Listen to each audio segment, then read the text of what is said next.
So one of the major changes that I noticed from my observations is the attentiveness of the students. Here, this was like one of the first observations that I did, and I mentioned that half of the class was engaged and the other half wasn't. Specifically, the ones in front of the class were participating more and were responding to the teacher more than the people in the back.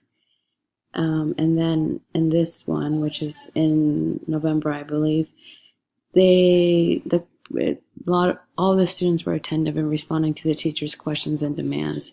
So the change in that was like night and day, and it was every class period I saw a little bit of it changing into this, from half of the class paying attention to the full class and participating.